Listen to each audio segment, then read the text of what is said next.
আর যদি আমার কোরবানির মধ্যে যদি হালাল অর্থ যদি না থাকে, এই অর্থ যদি আমার সুদের ঘুষের, এই অর্থ যদি আমার অন্যায় জুলুমের অর্থ যদি আমার থাকে, এই অর্থ দিয়ে যদি আমি পশুর মধ্যে লাগাই, তাহলে আমার কিন্তু পশু কোরবানি হবে না। তৃতীয় নাম্বার যে জিনিসটা সেটা হচ্ছে যে কোরবানি যখন আমরা করি, কোরবানির পশু আমরা কিনে আনলাম, এই কোরবানি যখন আমরা করব, এই কোরবানিটা আমরা শরীয়ত সম্মত যদি আমাদের হয়, শরীয়ত সম্মত হতে হবে। যে শরীয়ত সম্মত হুজুর কিভাবে করব? এই কোরবানি যখন করানো হয়, অনেকে দেখবেন যে 3 ভাগ 5 ভাগ অথবা 7 ভাগে কোরবানি দেওয়ার জন্য আমরা নিয়ত করেছি, প্রস্তুতি নিয়েছি, কিন্তু দেখা যাচ্ছে পশু যখন কোরবানি দেওয়া হয়, মাটির জমিনের মধ্যে ফেলানো হয়, সেই পশুটাকে যখন কোরবানি দেওয়া হয় তখন মানুষ খুঁজে পাওয়া যায় না, মানুষ থাকে না। অনেকেই দেখা যাচ্ছে কাসাইদেরকে দিয়ে দিচ্ছেন, কন্ট্রাক্ট দিয়ে দিচ্ছেন, কাসাইরা নিজে এসে নিজে ফেলে হুজুরদেরকে দিয়ে কোরবানি দিয়ে দিল, হয়ে গেল। আসলে ভাই কোরবানিটা দেই আমরা কি হুজুরে দেয় না কে কোরবানি দেয় বলেন তো? আমি তো নিজে কোরবানি দেই, কি বলেন, ঠিক না ঠিক? তাহলে আপনি নিজে যদি কোরবানি দেন, তাহলে আপনি যদি কোরবানির সময় না থাকেন, তাহলে আপনার কোরবানি হবে? আপনার কোরবানি হবে?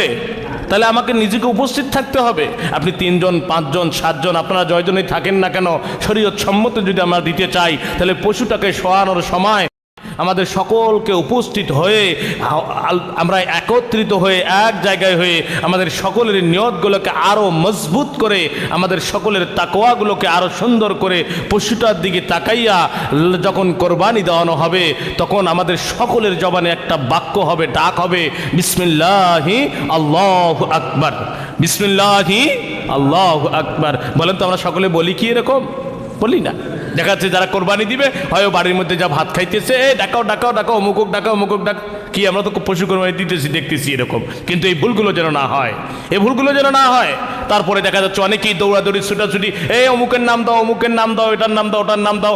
নাম কারো নয়, নাম যদি হয় আমার পক্ষ থেকে, অমুকের নামের পক্ষ থেকে হয়ে গেল, সে নামগুলো আমরা সকলেই একত্রিত করে এক জায়গায় করে রেডি করে রাখবো। আর যে সময় পশু কোরবানি দেব, সেই সময় যদি আমি এসে দৌড়াদৌড়ি ছুটাছুটি হয়ে যায়, আর আমি এত টাকা ব্যয় করে, সময় ব্যয় করে, কষ্ট করে একটা পশু ক্রয় করে নিয়ে আসলাম, সেই পশুটাকে আমি কোরবানি দেব, কিন্তু আমি যে কোরবানি দেব আমি সেই সময় উপস্থিত থাকলাম না, হুজুর এসে হুজুরের মতো কোরবানি দিয়ে গেল, তাহলে বলেন তো কাম হইল? হবে হবে হবে? এটা শরীয়ত সম্মত হবে? হবে না। আমার সকলকে একত্রিত হয়ে আল্লাহর নামে কোরবানি দিতে হবে। কার নামে কোরবানি দিতে হবে ভাই? আল্লাহর নামে কোরবানি দিতে হবে। তাহলে এই ভুলগুলো করা যাবে না। তৃতীয় নাম্বার যে ভুলটা সেটা হচ্ছে আমরা উপস্থিত যে থাকি না, এই উপস্থিত থাকা না থাকা এরকম করা যাবে না, 1 নম্বরে। দ্বিতীয় নাম্বারে যে আমরা নাম বিসমিল্লাহি আল্লাহু আকবার, আল্লাহর নাম করে একই সাথে কোরবানি দেব। চতুর্থ নাম্বারে যে জিনিসটা সেটা হচ্ছে যে আমরা অনেকেই যারা পশু কোরবানি দেই, এই ভুলগুলো আমরা প্রায় করে থাকি আমাদের সমাজের মধ্যে। আমরা যখন পশু ক্রয় করি অবশ্যই স্মরণ রাখবো, এই পশুটা যদি ছাগল হয়, তাহলে আমাদেরকে ছাগল ছাগির বেলায় এই আমাদের কমপক্ষে 1 বছর বয়স লাগবে। কয় বছর বয়স লাগবে? কমপক্ষে 1 বছর বয়স লাগবে। এই 1 বছরের যদি 2 দিন 4 দিন 5 দিনও যদি কম বেশি হয়ে যায়, তাহলে কোরবানি হবে না, কোরবানি হবে না। আর যদি গরু হয়, মহিষ হয়, তাহলে কমপক্ষে 2 বছর। কয় বছর? 2 বছর। আর উটের বেলায় বলা হয়েছে 5 বছর। কয় বছর? 5 বছর। আমরা তো আর উট কোরবানি দিতে পারবো না, বা আমরা উট কোরবানি দিতে পারি না। তাহলে আমরা যেটা দেই এটার মধ্যে আমাদের অবশ্যই বয়সটাকে আমরা খেয়াল রাখতে হবে। এবং যে মানুষগুলো এই জন্য কোরবানির পশু আগে কিনে রাখার দরকার, বাড়ির মধ্যে কিনে রাখার দরকার এই জন্যই যে কোরবানির পশুর 1 নম্বর বয়সটা ক্লিয়ার হওয়া যায়, দ্বিতীয় নম্বরে পশুটার উপরে একটা মহাব্বত হয়। দ্বিতীয় নম্বর পশুটার উপরে কি হয়? মহাব্বত হয়। আমরা তো ওই যে চাঁদ উঠছে, এখন আমাদের দৌড়াদৌড়ি উঠে যাবে। কোরবানির 2-3 দিন আগ থেকে আমাদের দৌড়াদৌড়ি উঠে যাবে, এই পশু কেন পশু কেন। আসলে হুট করে বাজার থেকে নিয়ে এসে হুট করে কোরবানি দিয়ে দিলাম। আসলে বলেন তো ওর উপরে কোনো মহাব্বত আছে? হবে হবে? কোনো মহাব্বত হবে না। এই পকেট থেকে যে টাকাটা শুধু দিলাম, এটারই একটু মহাব্বত দেখা যাবে, যে আসলে পশুটার উপরে হতে হবে। কেননা আল্লাহ পাক রব্বুল আলামিন যুগে যুগে বাবা আদম থেকে শুরু করে মা হাওয়া থেকে শুরু করে আল্লাহ পাক রব্বুল আলামিন যত নবী পয়গম্বর আল্লাহ পাক রব্বুল আলামিন দুনিয়াতে পাঠাইছেন, সমস্ত পয়গম্বরের জীবনীতে আল্লাহ পাক রব্বুল আলামিন কোরবানি দিয়েছিলেন। কি দিয়েছিলেন? কোরবানি দিয়েছিলেন। সমস্ত পয়গম্বর সমস্ত নবীদের জীবনীতে আল্লাহ পাক রব্বুল আলামিন কোরবানি দিয়েছেন। কিন্তু আমরা যে কোরবানি পেয়েছি আমাদের এই কোরবানিটা কখন থেকে আমরা পাইলাম? আমাদের পিতা, আমাদের জাতির পিতাকে ইব্রাহিম আলাইহিস সালাতু ওয়াস সালামের সুন্নাহ থেকে আমাদের এই কোরবানি এসেছে। কোরবানি আমাদের উপরে ওয়াজিব হয়ে গেছে। কিন্তু সেই সময় যেভাবে কোরবানি হয়েছিল ওইভাবে যদি কোরবানি আমাদের কাছে আসতো তাহলে মনে হয় না যে আমরা কেউ কোরবানি দিতে পারতাম। কি পারতাম? ইব্রাহিম আলাইহিস সালাতু ওয়াস সালামকে যেভাবে আল্লাহ পাক রব্বুল আলামিন কোরবানির আদেশ করেছিলেন, আল্লাহ পাক রব্বুল আলামিন তার কাছে যে মহব্বতী জিনিস চেয়েছিলেন, এইভাবে করে যদি আপনার আমার কাছে এই মহব্বতী জিনিসগুলো চাইতো, এই সময়টা আসলে সেই মহব্বতী জিনিস আল্লাহর জন্য দেওয়ার জন্য আমাদের ক্ষমতা হইতো না, আমরা দিতে পারতাম না।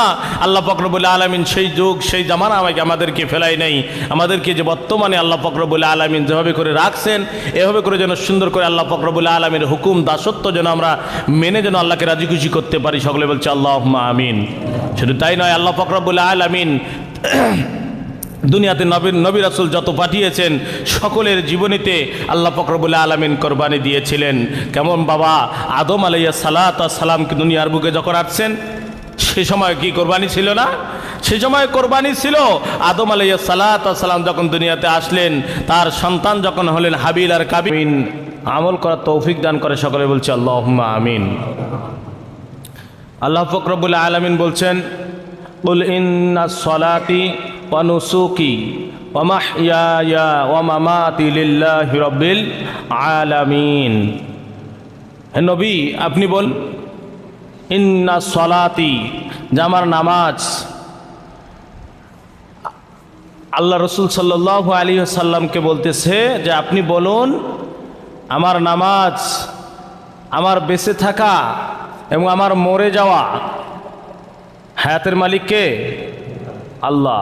আবার মৃত্যুর মালিকও আল্লাহ। সে আল্লাহ পাক রব্বুল আলামিন আবার আল্লাহ রসুলকে বলছে দেখে, হ্যাঁ নবী আপনি বলুন ইন্না সলাতি ওয়া নুসুকি, যে আমার সালাত এবং আমার কোরবানি, ওয়া মাহইয়ায়া ওয়া মামাতি লিল্লাহি রাব্বিল আলামিন, যে আমার বেঁচে থাকা এবং আমার মরে যাওয়া যাবতীয় কিছু একমাত্র কার জন্য?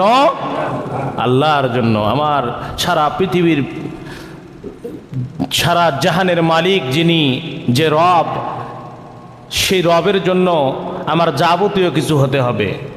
তাহলে আমার সালাত, আমার কোরবানি এটা হবে কার জন্য? একমাত্র আল্লাহর জন্য। এত কিছু আল্লাহ পাক রব্বুল আলামিন আমাদেরকে এই ঘোষণাগুলো দিয়ে দেন, জানিয়ে দেন। জানার পরেও আমরা বোঝার পরেও অনেক সময় দেখা যাচ্ছে যে সঠিকভাবে মানতে পারি না। আজকে দেখা যাচ্ছে আমার সালাত, আমি বললাম যে সালাত আমার কার জন্য? আল্লাহর জন্য, কিন্তু দেখা যাচ্ছে যে আল্লাহর জন্য সালাতটা না হয়ে আমার দুনিয়ার মানুষ দেখানোর জন্য হয়ে যায়। মানুষ দেখানোর জন্য যে আল্লাহ এই সময় যদি আমি নামাজ না পড়ি, দাড়ি পেকে গেছে, নাতিপুতি হয়ে গেছে, আমি যদি নামাজ না পড়ি, মসজিদে না যাই, মানুষ কি বলবে? এই যে মানুষ দেখানোর জন্য নামাজ পড়ে, মানুষ ছেলে, এটা তো মানুষের জন্য হয়ে গেল। তাহলে আমার কোরবানি, এই কোরবানিও হতে হবে কার জন্য? আল্লাহর জন্য। অনেকেই দেখা যাচ্ছে কোরবানি আল্লাহর জন্য না করে, আল্লাহকে রাজি খুশি না করে, আজকে সমাজের মধ্যে আমি টাকাওয়ালা, আমার সুন্দর বাড়ি আছে, ঘর আছে, টাকা আছে, আমি যদি কোরবানি না দেই মানুষে কি বলবে? আমি যদি কোরবানি না দেই, আমার দুটো মেয়ে আছে, মেয়ের বাড়িতে গোস্ত কিনে কিভাবে পাঠাবো? এটা আমি কোরবানি যদি দেই তাহলে আমার নিজেরও খাওয়া হবে, পরিবারের সকলেরও খাওয়া হলো। আসলে দেখা যাচ্ছে যে এটা আমি দিলাম কিসের জন্য?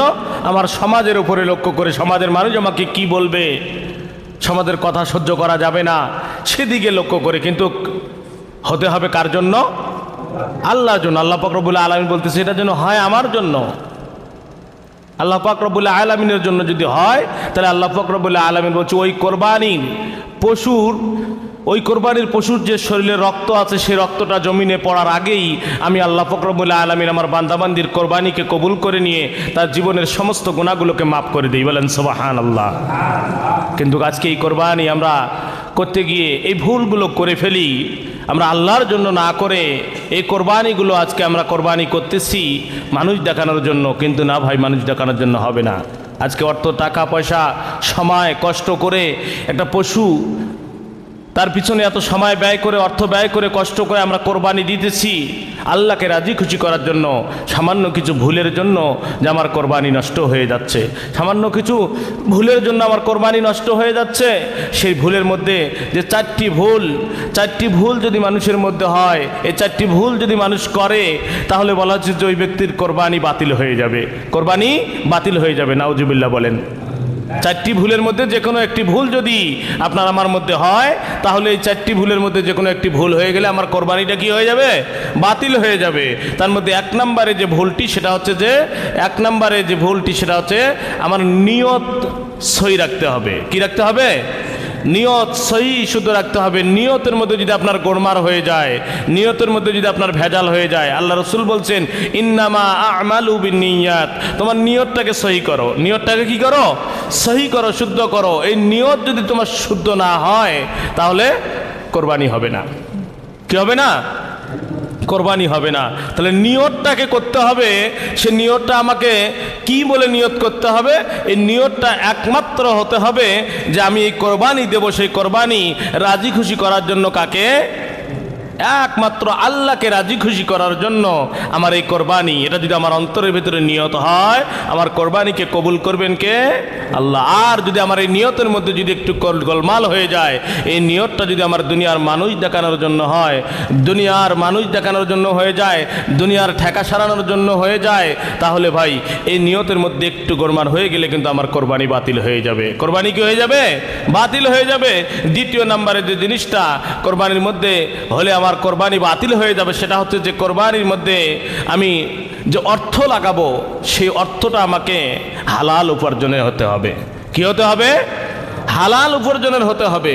এই অর্থটা যদি আপনার সুদের টাকা হয়, এই অর্থটা যদি আপনার ঘুষের টাকা হয়, এই অর্থটা যদি আপনার মানুষের উপরে অন্যায় জুলুম করা টাকা হয়, তাহলে দেখা যাচ্ছে আপনি যত বড়ই গরু কোরবানি করেন না কেন, যতই নিয়ত সহি করেন না কেন, আপনার কোরবানি হবে না, আপনার কোরবানি বাতিল হয়ে যাবে। কোরবানি কি হয়ে যাবে? বাতিল হয়ে যাবে। তাহলে আমাকে কোরবানি করতে গেলে আমার যে অর্থ লাগবে, সে অর্থটাও লাগবে কি? হালাল উপার্জনের অর্থ। হালাল অর্থ লাগবে। এই হালাল অর্থ দিয়ে যদি আপনি আমি ভাই কোরবানি করতে পারি, তাহলে কিন্তু আমার কোরবানি আল্লাহর দরবারে কবুল হবে।